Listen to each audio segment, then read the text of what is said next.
Best metaphor.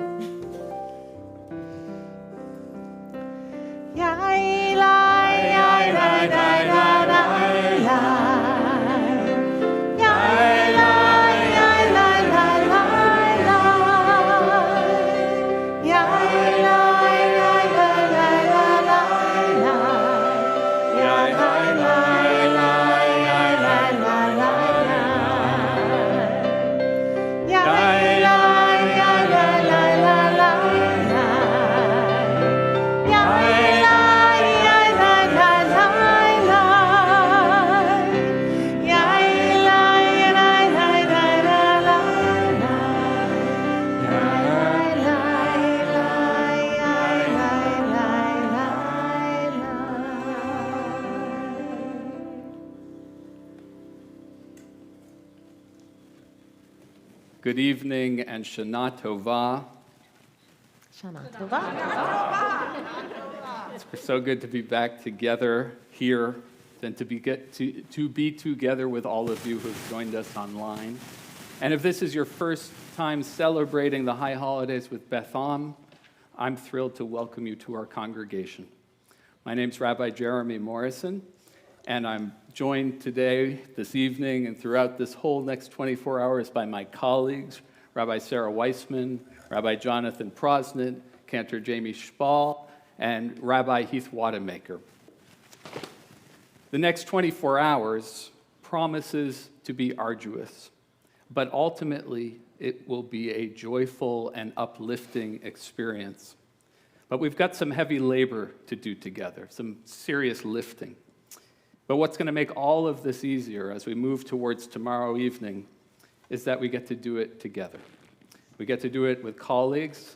I'm so thrilled to be with them. We have with us tonight in our Mishkan, in our sanctuary, our choir. It's good to be back together with you. And we're thrilled that you are with us as well online. Our Machzor, Mishkan HaNefesh, is our guidebook for the path that we will walk from sundown to sundown. If you don't have one in your hands, you can utilize the flip book. There's a link to it on our website. And so now, we begin our trek. A difficult day lies ahead, but one that holds the promise of rebirth and of renewal. And we take our first step by lighting this Ner Neshama, this flame of memory, page 9.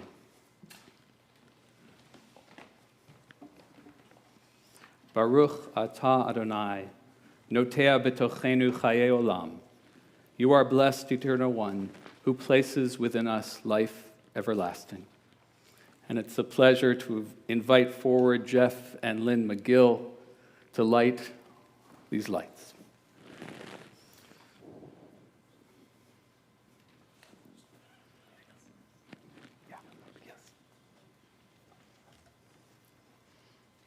The human spirit is the lamp of God, searching out what lies within us.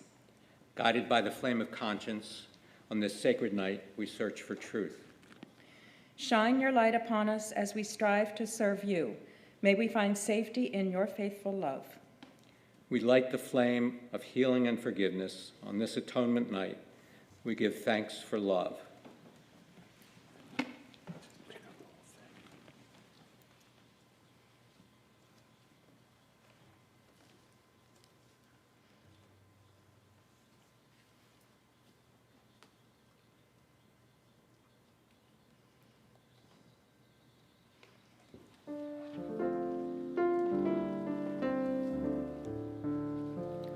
Baruch atah Adonai, Eloheinu melech haolam,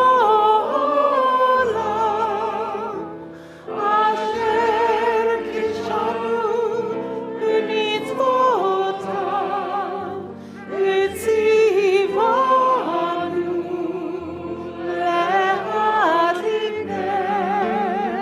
le'adlik של יום הכיפורים.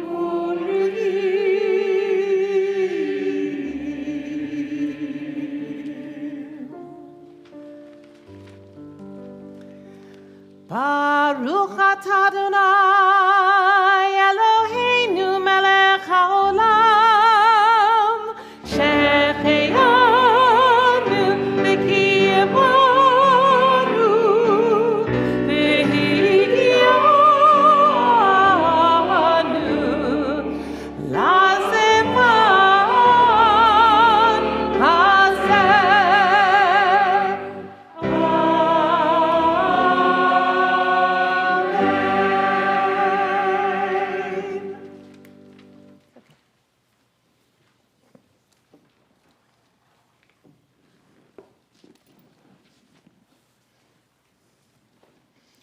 Kol Nidre grants us the gift of sacred uncertainty, the chance to begin this new year with a sense of what we do not know, rather than a narrow certainty about what we do. It's what Buddhists call beginner's mind.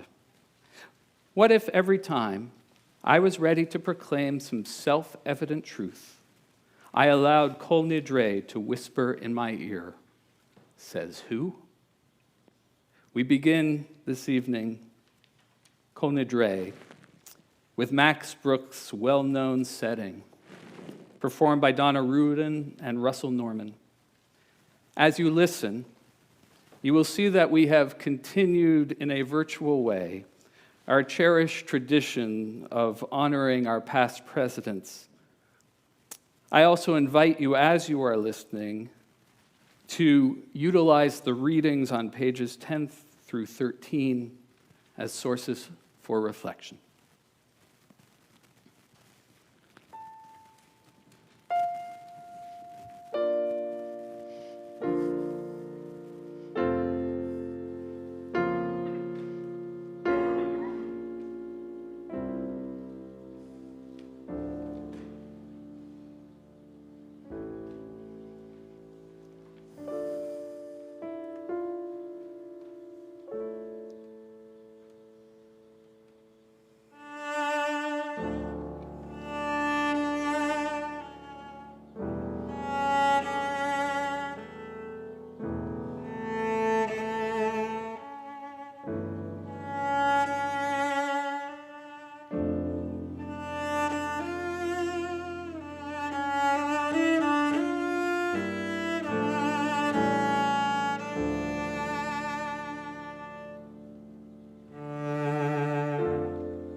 We continue now on page 16. Please rise.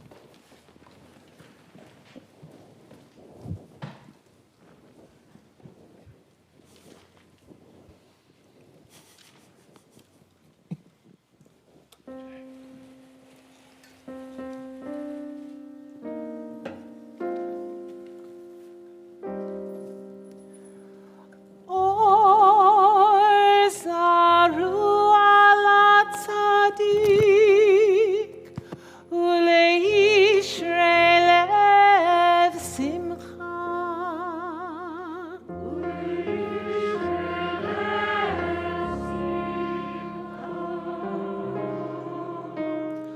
Or zaru ala tzadik, uleishrei lev simcha.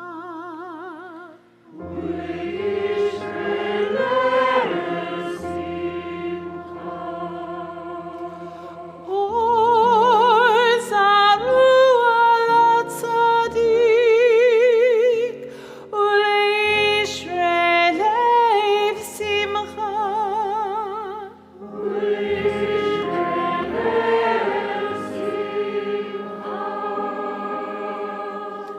Or zaru ala tzadik, uleishrei lev simcha.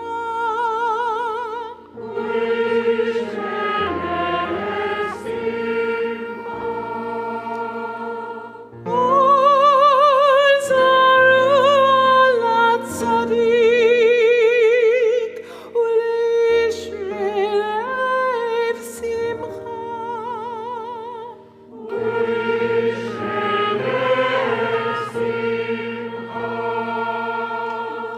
Or zaru ala tzadik, uleishrei lev simcha.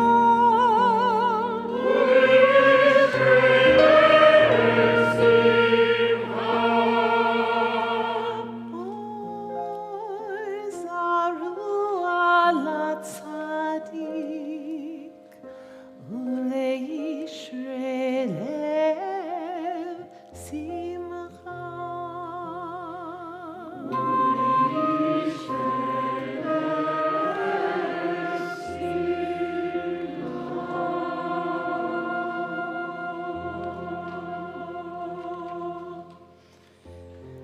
B'shiva shel mala ובשיבה של מטה, על דעת המקום ועל דעת הקהל, אנו מתירים להתפלל עם העבריינים.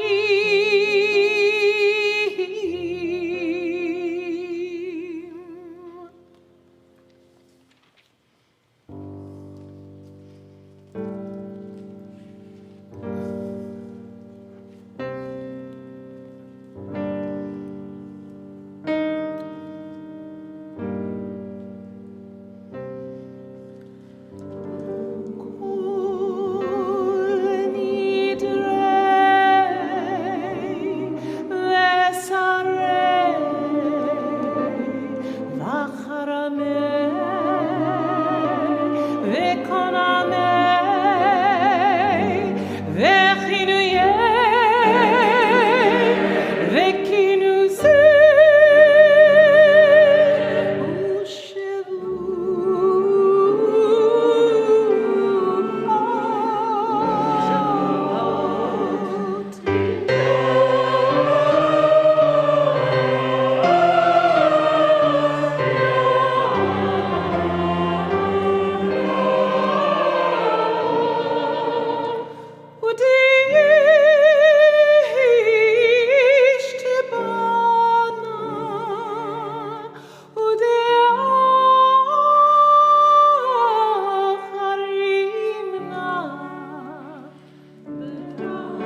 join with me on page 19.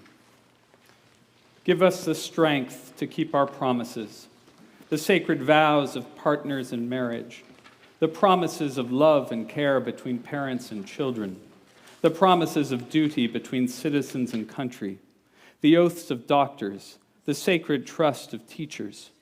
Give us the strength to keep our promises to our friends and colleagues, to those who live with us and depend on us, to those who work for us and those for whom we work, to those who pray with us and those for whom we pray, to those we love and those we serve.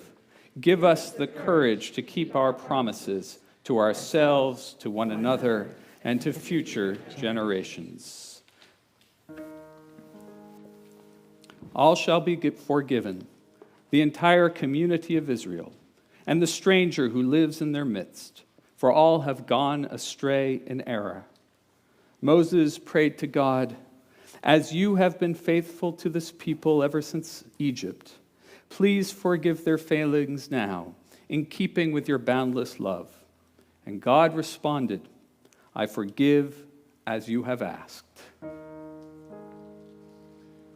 Vayomer Adonai, Tzadakti Kidvarecha. Vayomer Adonai, Tzadakti Kidvarecha. Vayomer Adonai, Tzadakti Kidvarecha, Tzadakti Kidvarecha.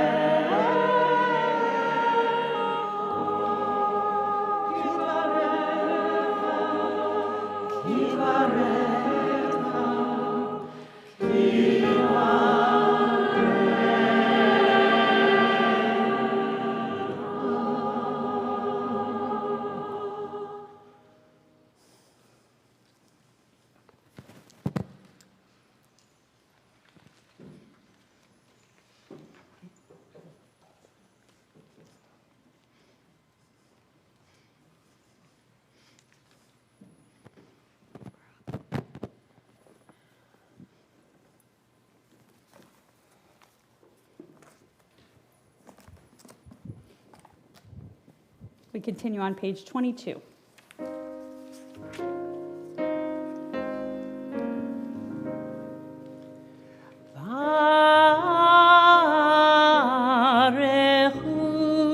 Barechu et Adonai Hamvarach.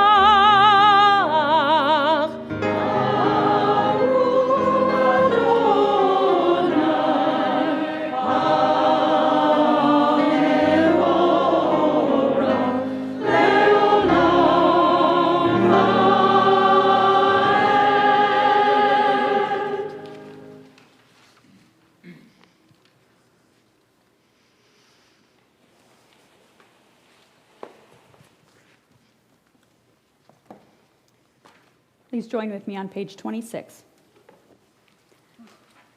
Love beyond all time and space. Your love enfolds your people Israel. We receive it in your teaching, your gift of Torah, sacred obligations, discipline, and law. So let us speak these teachings when we lie down and rise up, and find joy forever in your Torah and mitzvot. They are the very essence of our life, ours to ponder and study all our days.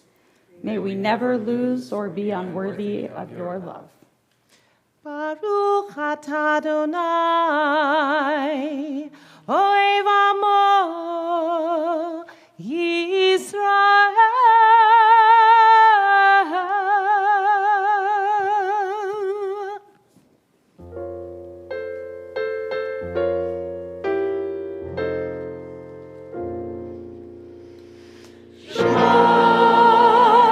Israel,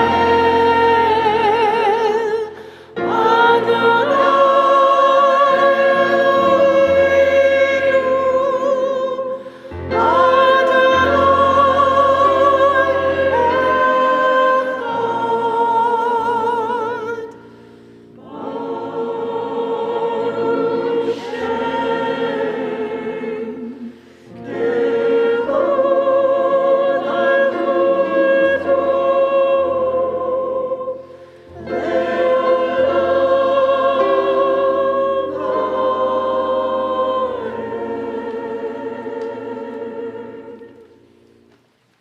Please be seated. We're on page 30. ואהבת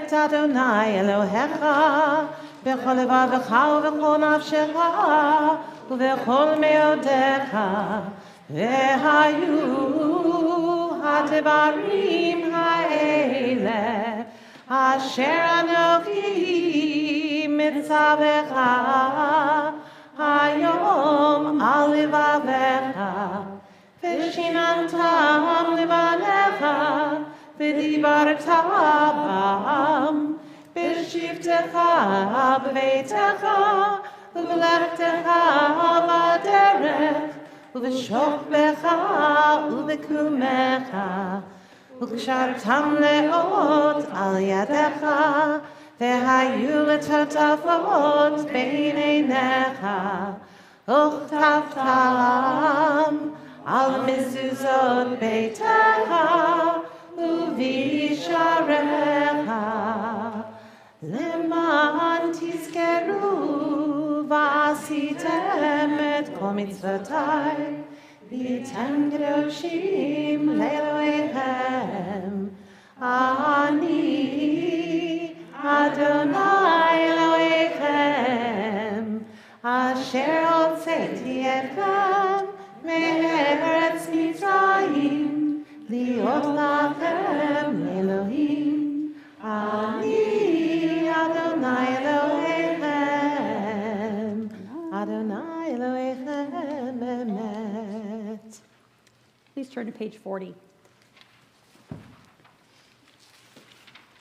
Witnesses to this heroic might, the people thanked and praised God by name, freely accepting the reign of heaven. Then Moses and Miriam and all Israel sang to you this song of utter joy. מי כמוך באלים אדוני, מי כמוך נהדר בקודש, נוגע תהילות אוסף אלה, מלכותך רבנך, בוקי היום לפני משה. זה לי אנו ויאמרו אדוני לא לעולם ועד ונאמר כי פדה אדוני את יעקב וגאלו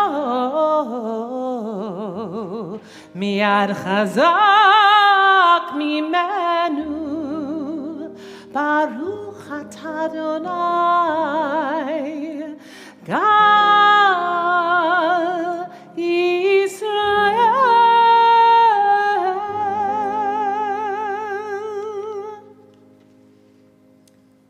We turn now to page 42 for our nighttime prayer, the Hashkivenu.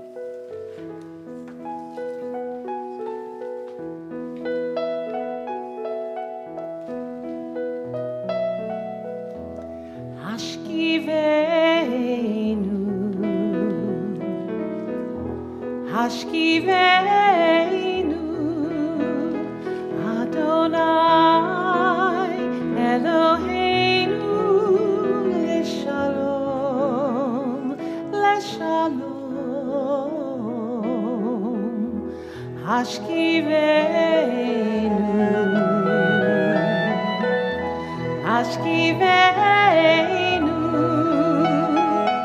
אדוני אלוהינו לשלום ועמידנו מלכנו לחיים ולשלום ולשלום השכיבנו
We continue on page 45.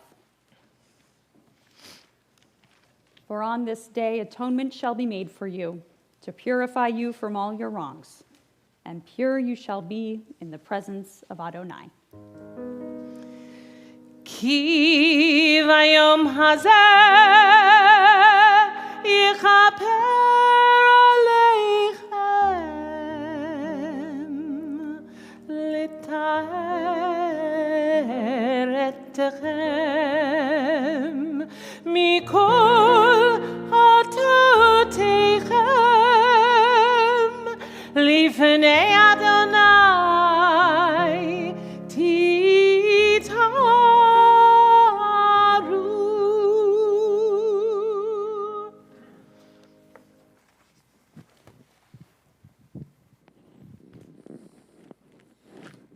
If you're able, I invite you to rise on page 46 for the Amidah.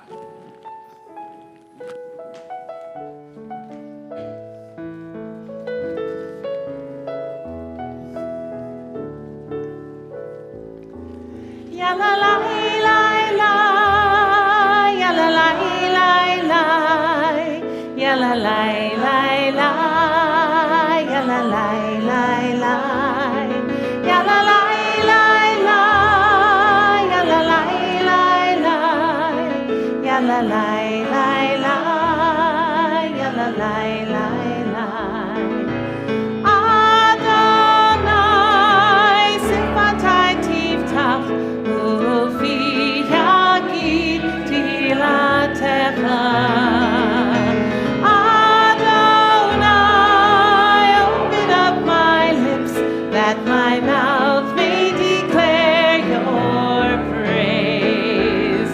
Ya la la la la, ya la la la la, ya la la la la, ya la la la la, ya la la la la, ya la la la la, ya la la la la, ya la la la la.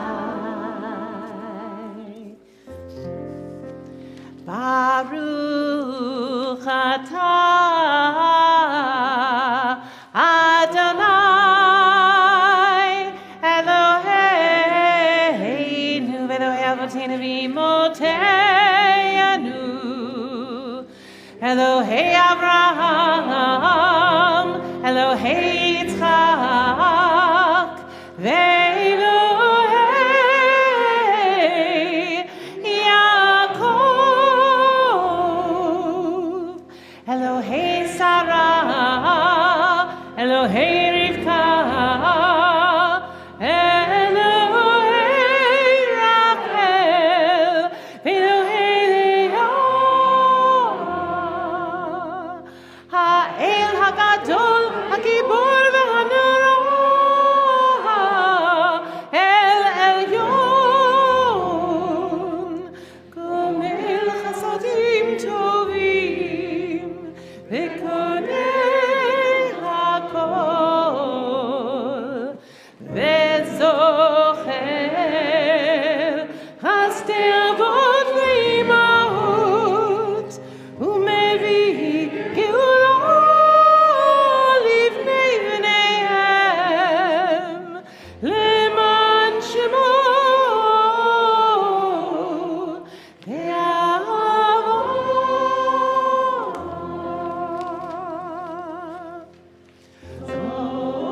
Zofrenu lechayim, melech eretz kavayim, v'chofenu b'sefer hachayim, l'malcha Elohim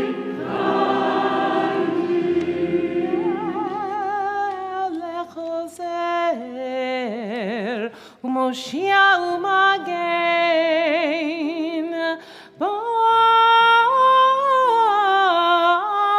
ברוך אתה אדוני מגן אברהם ועזרת שרה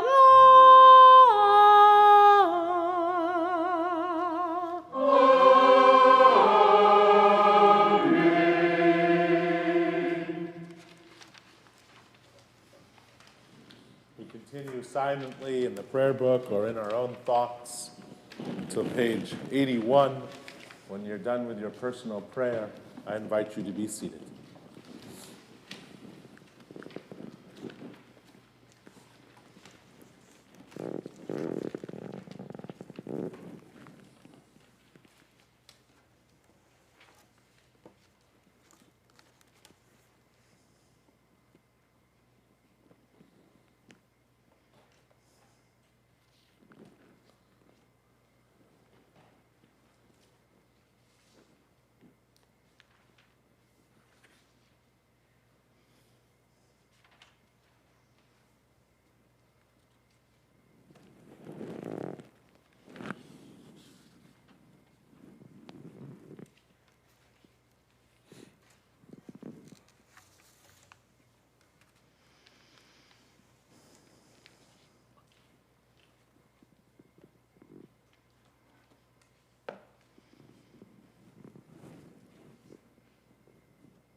The words of confession begin with the Ashamnu prayer on page 82.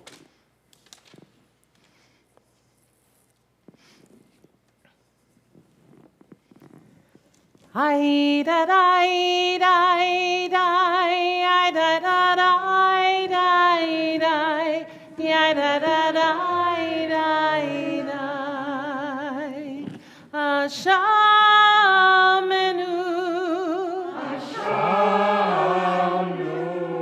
Bagadanu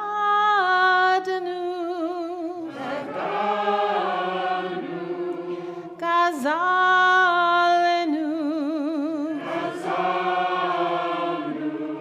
Dibarnu Dofi Ay da da da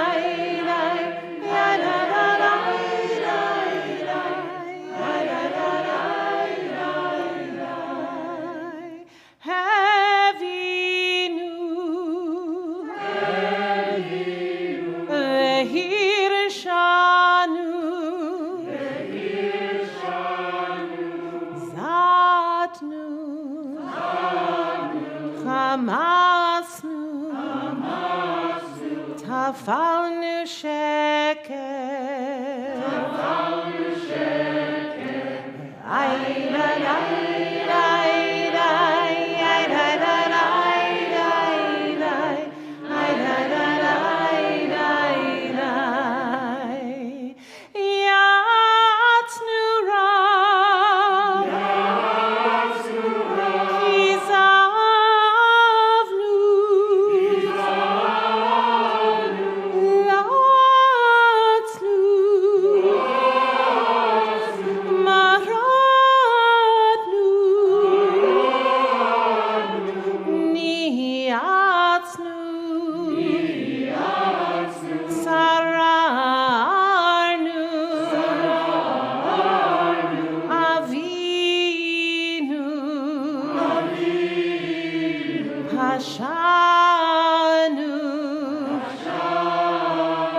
Join with me in the English on the bottom of 82. Of these wrongs we are guilty. We betray, we steal, we scorn, we act perversely, we are cruel, we scheme, we are violent, we slander, we devise evil, we lie, we ridicule, we disobey, we abuse, we defy, we corrupt, we commit crimes, we are hostile, we are stubborn, we are immoral, we kill, we spoil, we go astray, we lead others astray.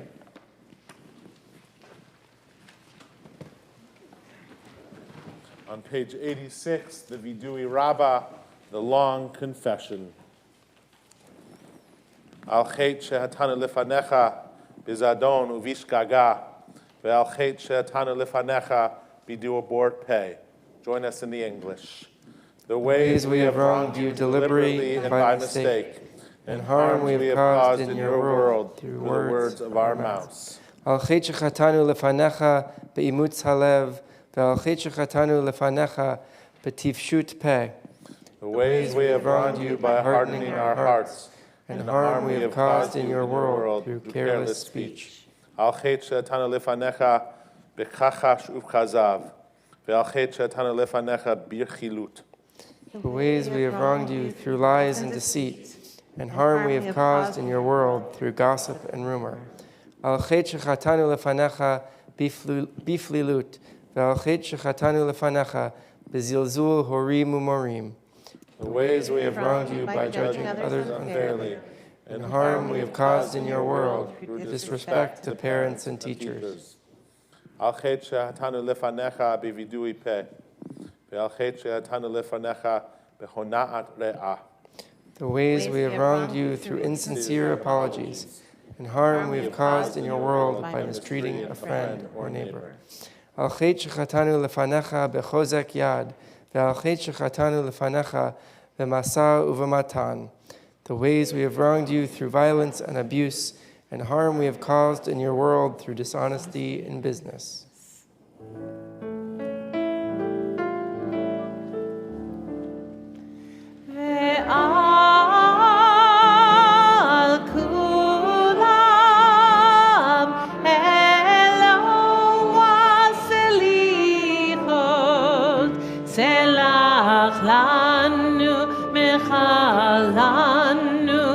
Kaper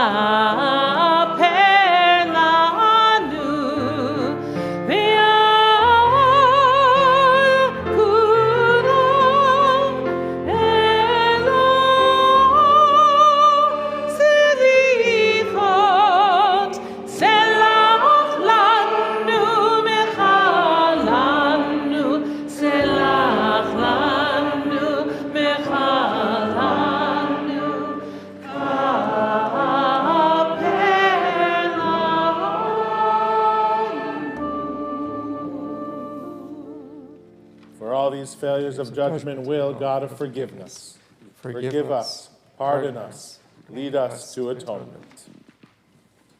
Page 98.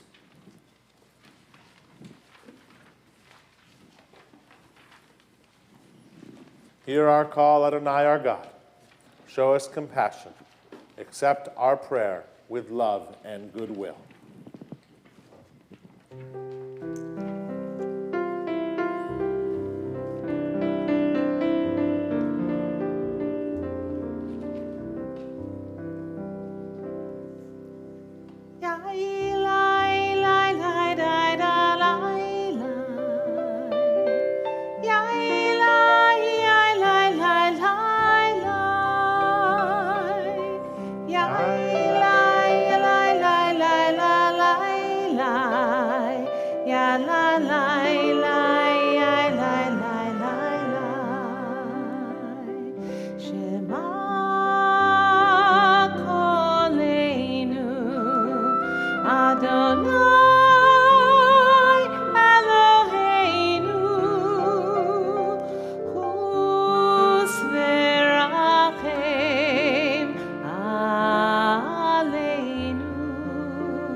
With hope, Adonai, we await you. Surely you, Adonai our God, you will answer. Continue on page 114 with Avinu Malkeinu. I invite you to rise as we open the ark.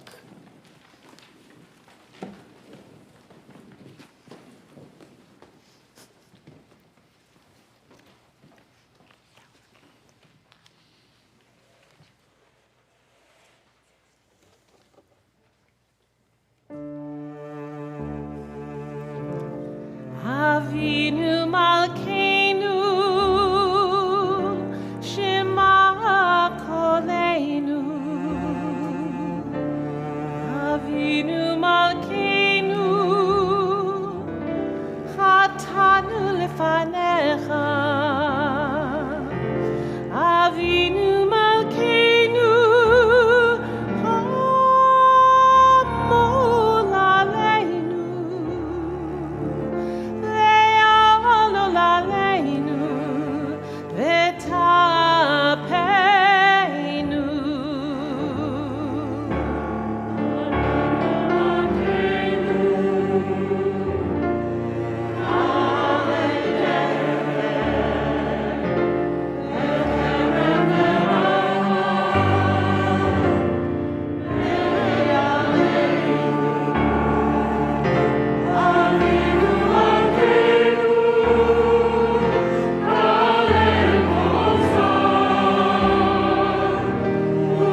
Avinu Malkeinu, renew for us a year of goodness.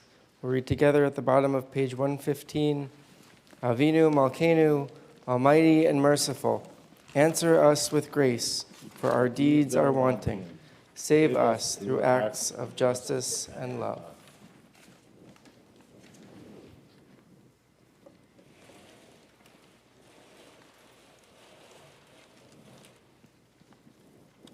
You can be seated.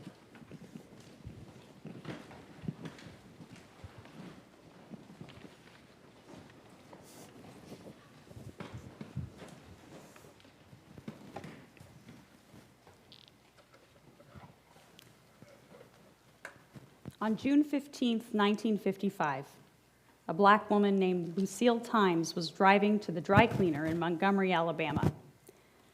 Suddenly, a white bus driver named James Blake tried to force her from the road. He followed her all the way to the dry cleaner, trying again and again to drive her off the road. After a confrontation which ended with a police officer beating her with his flashlight, Lucille Times called the NAACP to see what could be done.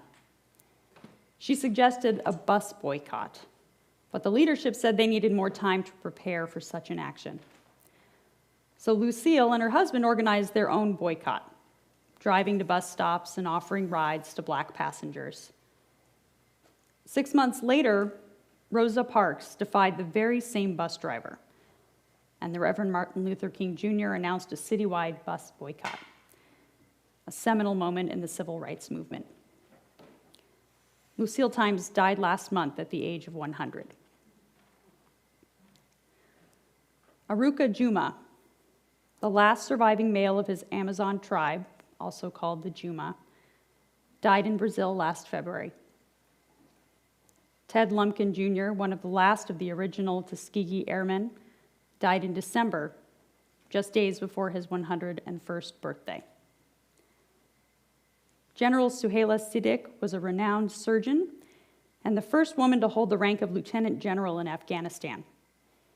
When the Taliban took control in 1996 and forced all of the women out of their jobs, they called her back to work because they needed her to treat wounded Taliban fighters.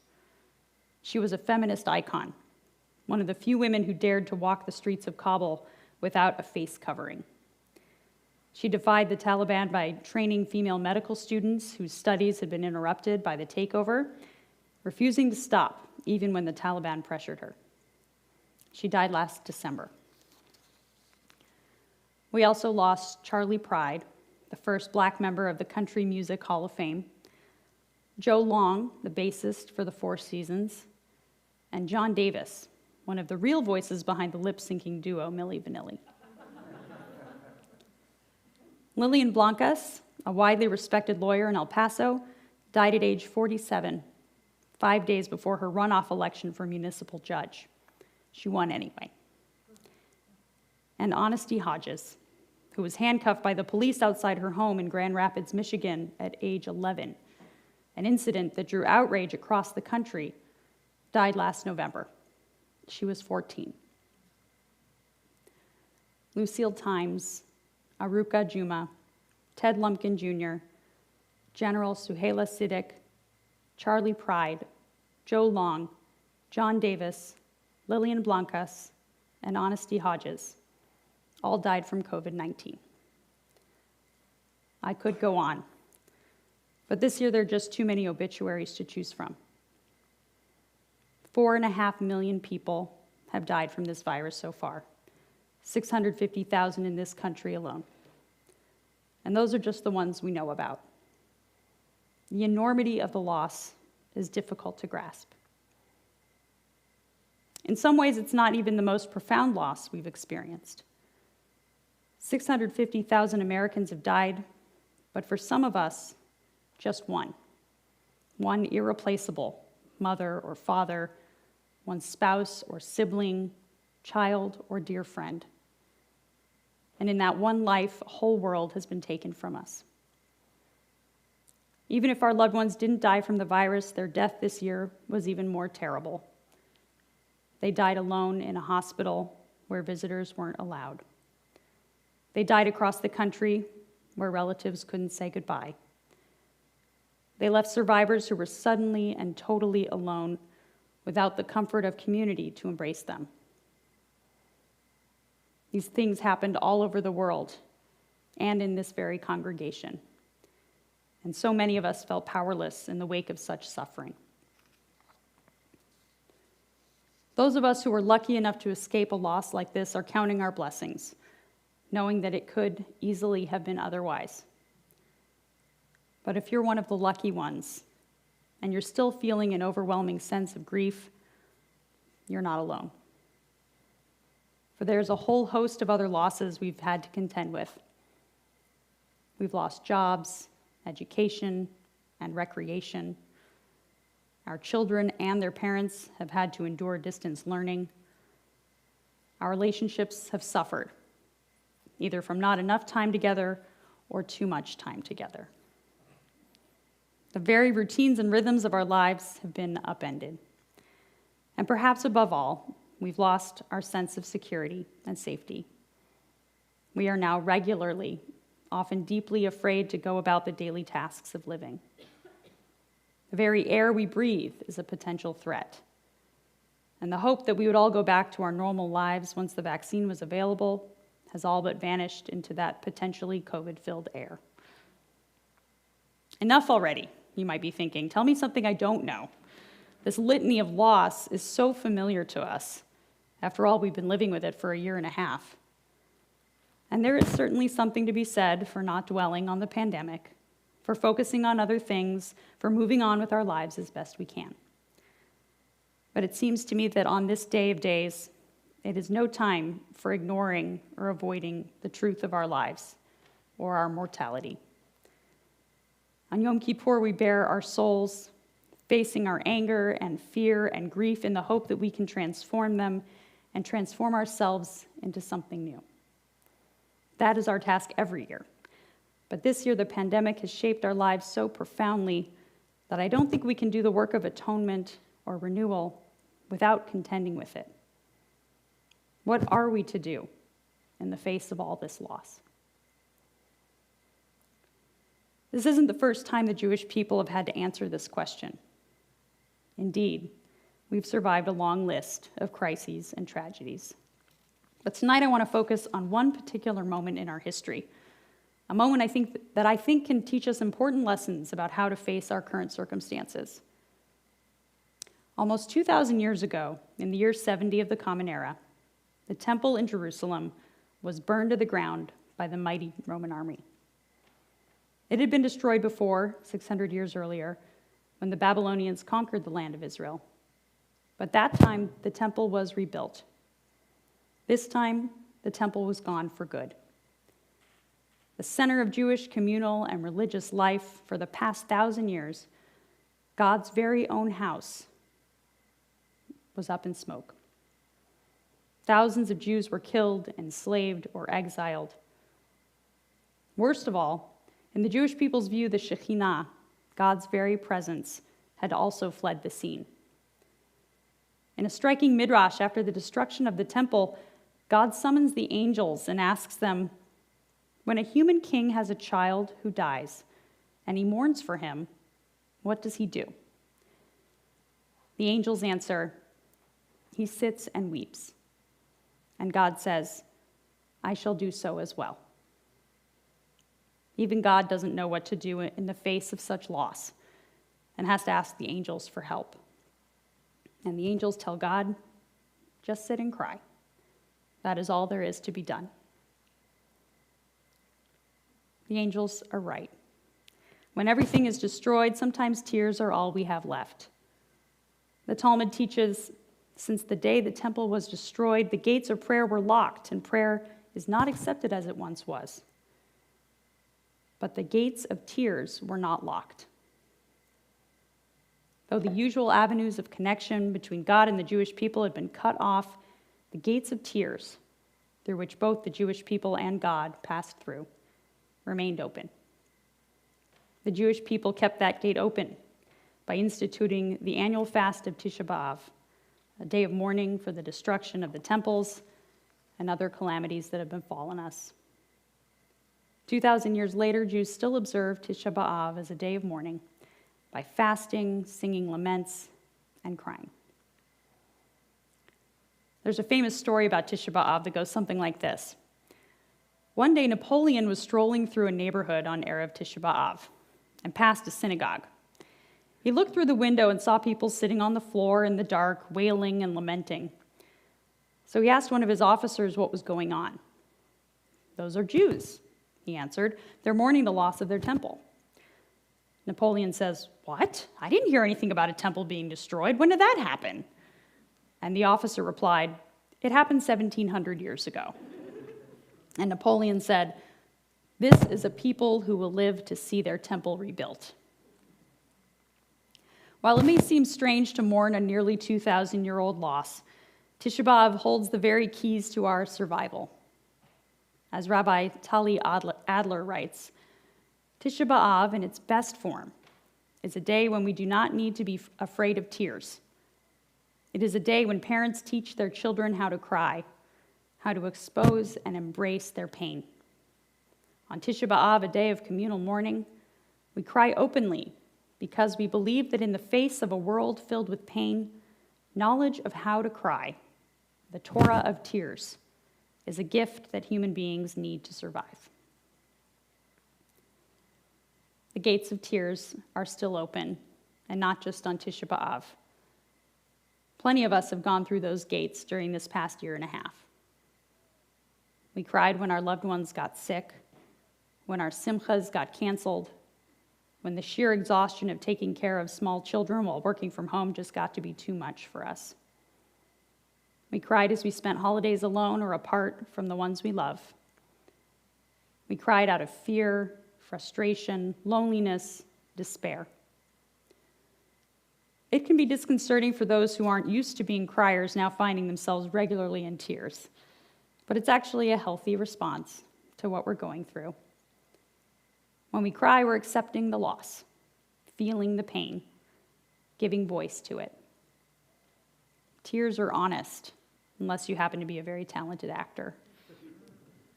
Tears are cathartic.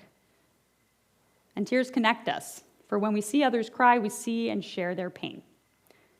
When we let others see us cry, we open ourselves up to the possibility of being comforted by them. The destruction of the temple taught us how to mourn, and it also taught us how not to be swallowed up by our grief. The Talmud teaches, when the temple was destroyed a second time, there was an increase in the number of ascetics among the Jews, whose practice was to not eat meat and not to drink wine. Rabbi Yehoshua said to them, "My children, for what reason do you not eat meat and do you not drink wine?" They said to him, "Shall we eat meat from which offerings are sacrificed upon the altar, and now the altar has ceased to exist? Shall we drink wine which is poured as a libation upon the altar, and now the altar has ceased to exist?" Rabbi Yehoshua said to them, "If so, we should not eat bread either, since the meal offerings that were offered upon the altar have ceased." They replied, "You are correct. It is possible to subsist on produce." He said to them, "We should not eat produce either, since the bringing of the first fruits has ceased." They replied, "You are correct. We will no longer eat the produce of the 7 species from which the first fruits were brought, as it is possible to subsist on other produce." He said to them, "If so, we should not drink water, since the water libation has ceased." They were silent. Rabbi Yehoshua said to them, "My children, come and I will tell you how we should act. To not mourn at all is impossible, but to mourn excessively as you are doing is also impossible. Rather, this is what the sages said. A person may plaster his house, but he must leave a small amount without plaster to remember the destruction of the temple. A person may prepare all that he needs for a meal, but he must leave out a small item to remember the destruction of the temple. A woman may engage in all of her cosmetic treatments, but she must leave out a small matter to remember the destruction of the temple." You can understand why those Jews became ascetics. Their grief after losing their religious and communal home, their very identity, overwhelmed them. Eating meat and drinking wine, usually symbols of rejoicing, were now painful reminders of the sacrifices they once joyfully offered to God, a God whom they felt had abandoned them. But as Rabbi Yehoshua shows them, everything they eat and drink, even water, was once used in the rituals of the temple. To avoid any reminder of their loss would mean death. So Rabbi Yehoshua suggests another way to mourn. Don't stop living, he says. Build your houses, make your meals, get dolled up, but leave one small piece unfinished, a corner unplastered, an ingredient omitted, an accessory left at home. In this way, you don't ignore the loss, but you find a way to accept it and honor it without it taking over your life. That is our challenge today, to find a place for our grief to live without letting it consume us. For some of us, it's easier to ignore the pain, to focus on just getting through each day, to keep up our business as usual attitude as much as we can. Or if we're really in denial, we fool ourselves into thinking that the virus is no big deal, or that it's all a conspiracy and a hoax. For others, it's easier to give in to the grief, to withdraw completely from the world because it's just too frightening to face. But Rabbi Yehoshua urges us to take the middle path, to find ways to acknowledge our loss while continuing to live and thrive. We don't have to leave our house unplastered or our soup unsalted, though if that speaks to you, by all means, do it. Otherwise, Jewish tradition is a treasure trove of rituals, of ancient ways to express the truths that are beyond words. So as we live through this period of anxiety and loss, we might make room in our days for more ritual. Daily prayer or meditation can help us maintain a sense of gratitude, calm, and strength. Making Shabbat a day of rest gives us a regular time for reflection and renewal. And we will especially need our rituals of memory, lighting yahrzeit candles, reciting Kaddish, giving tzedakah in honor of the lives we've lost. These rituals help us to carry our losses with us as we continue to live. The last lesson of the destruction of the temple is a lesson of creativity and adaptability. For out of the ashes of the temple came the birth of Judaism as we know it. Instead of the temple, Jews congregated in synagogues. Instead of priests who were born into the job, the leaders of the community were rabbis chosen for their Torah learning and wisdom. Instead of animal sacrifices, prayer became the offering of our lips. Here's how Rabbi B'nai Lappi describes this moment, which she calls the crash of the destruction of the temple. One small group of queer, fringy, outsider hippie guys, we call them rabbis today, had a different idea. They accepted the crash, they embraced the crash, went back to the tradition, took with them what still worked, mixed the old with the new, and created a radical new tradition. When the world was turned upside down and the old ways they knew were gone, the rabbis didn't give up hope. They remembered what was true and enduring, what no army could crush and no fire could destroy. The covenant between God and the Jewish people, and the Torah that tells the story of that covenant. So they took it upon themselves to write a new chapter of that story, a story that we're still writing today. It's too soon to tell what inventions and innovations might emerge from this new reality, but we have had some time to discover what has revealed itself as essential for each of us and what we can live without. There are activities and obligations we won't take on again, having realized that they weren't that important, or we simply enjoy a less scheduled life. We might also decide that there are new hobbies and experiences we're no longer going to wait to pursue. There are friendships we might never rekindle, and loved ones we will recommit to staying in better touch with. And then there are the new discoveries we've made or the truths we had forgotten but are now keenly aware of. We've realized that being in nature is healing and that we need to spend more time outside. We've come to understand that, like it or not, our behavior affects others. That's the price we pay for living in community. We can no longer deny that the legacy of racism is a scourge that affects nearly every aspect of our society, including who lives and who dies. We have a greater appreciation for how much good and how much damage our political leaders can do, and therefore how important our civic duties are. And we've learned that while technology has been a lifeline to so many of us, it also has its limits. We simply cannot sing together over Zoom. And there's no replacement for an actual real-life hug. If we follow the example of our ancestors, we will internalize these lessons and use them to create something new. Not a new Judaism, or not just a new Judaism, but a new world, one closer to the world that ought to be. One of the texts that has sustained me this past year is Psalm 126. The famous verse from the psalm is, "Those who sow in tears shall reap in joy." But I actually prefer the verse that comes next. "Though he goes along weeping, carrying the seed bag, he shall come back with songs of joy, carrying his sheaves." I imagine this farmer walking through the field, tears streaming down his face. I don't know why he's crying, but I can guess. It's because sometimes life is hard, just too hard to bear. But as he weeps, he keeps working, sowing seeds as he walks. He hasn't given up hope in a better future. He knows that out of these seeds, watered by his tears, something beautiful will grow. Shana Tova.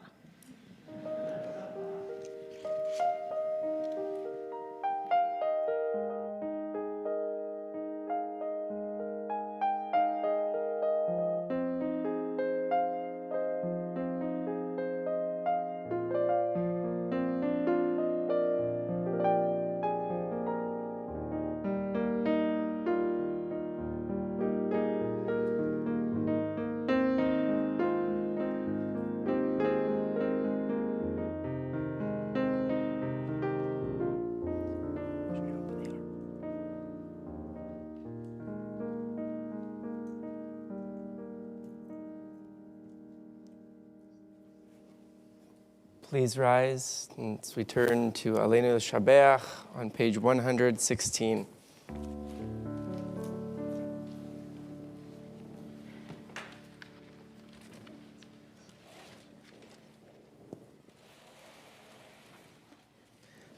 עלינו לשבח לאדון הכל, לתת גדולה ליוצר בראשית, שלא עשנו כגויי הארצות, ולא שמנו כמשפחות האדמה, שלא שם חלקנו כהם, וגורלנו ככל המונם.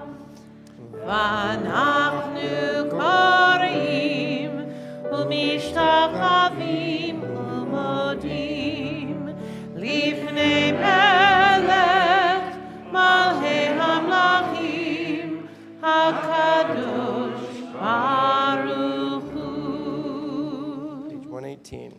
ונאמר והיה אדוני למלך על כל הארץ ביום ההוא יהיה אדוני אחד ושמו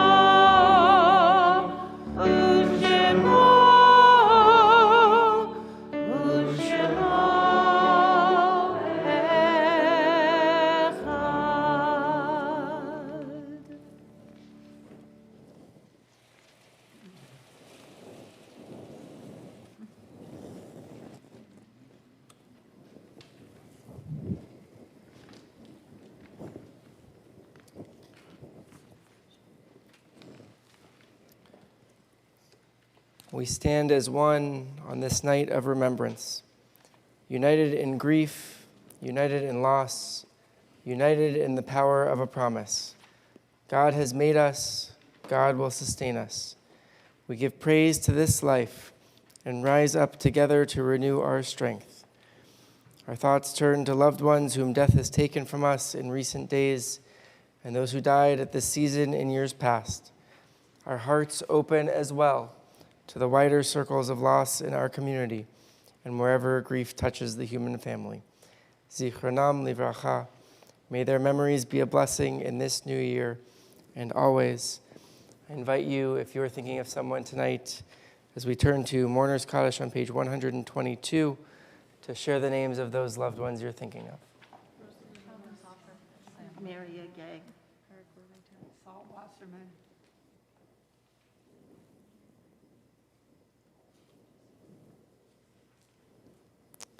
Mourner's Kaddish is on 122. Yitkadal v'yitkadash shemei Rabbah, be'alma divrach yiruteh v'yamlich malchuteh, v'chayechon uv'yomechon uv'chayei dechol Beit Yisrael, ba'agala uv'izman kariv v'imru amen. Yehei shmei Rabbah mevarach leolam ulamei almaya, yitbarach v'yishtabach v'yitpa'ar v'yitromam v'yitnaseh, V'yitadar, v'yitale, v'yitalal, shemei dekudasha brichu, le'ela u'le'ela mikol birchata v'shirata, tushbechata v'nechamata, da'amiran be'alma v'imru amen. Yehei shlama Rabbah min shemaya, v'chaim aleinu ve'al kol Yisrael, v'imru amen. Oseh shalom b'romav, hu ya'aseh shalom aleinu ve'al kol Yisrael, Ve'al kol yoshvei tevel, v'imru amen.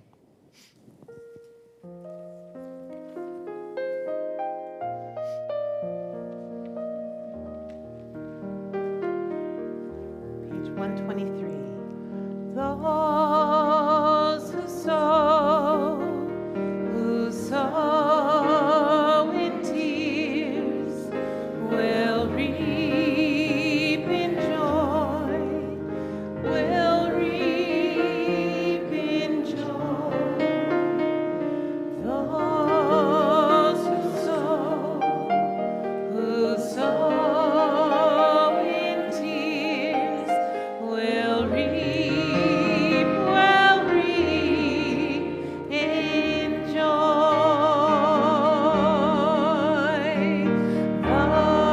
Those who sow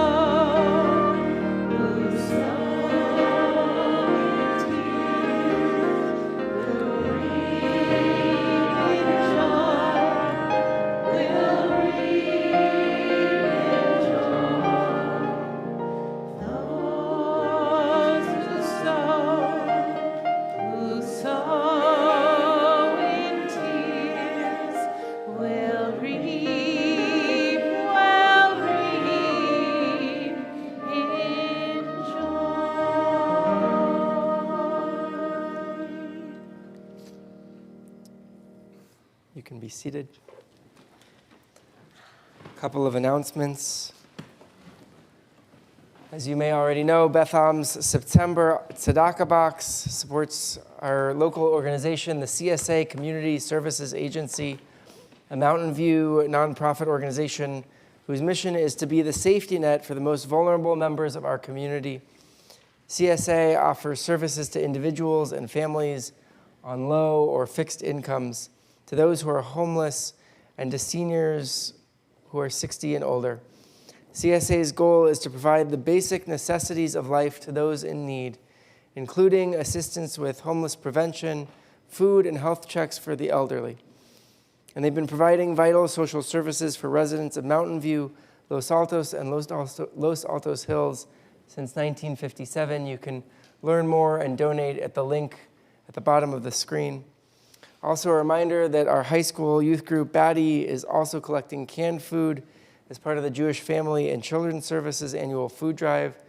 You can bring your bags of canned food, canned goods to Betham either tomorrow or in the next couple of days. Tomorrow morning, our early service here at Betham begins at 8:45, and the late service is at 11:30. The family service at Mitchell Park begins at 10. And afternoon services begin at 4 o'clock, which will include Yisker as well. If you're planning to join any of our afternoon study sessions tomorrow, the afternoon study sessions start at 1:30 or 2:45.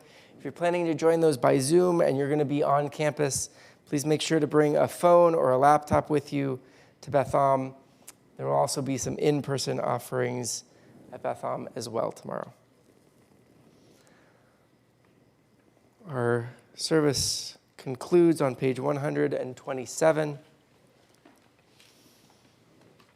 Yehi ratzon milfanecha, Adonai Eloheinu v'Elohei avotenu v'imotenu, shetechadesh aleinu shana tova u'metuka. Our God and God of our ancestors, together, eternal God of all generations, may your presence in our lives this new year renew our spirits and renew our strength. May it be a good year. May it be a sweet year.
I wish for you a restorative night of rest, of sleep, because we have a lot to do together in the morning. Shana Tova and Laila Tov.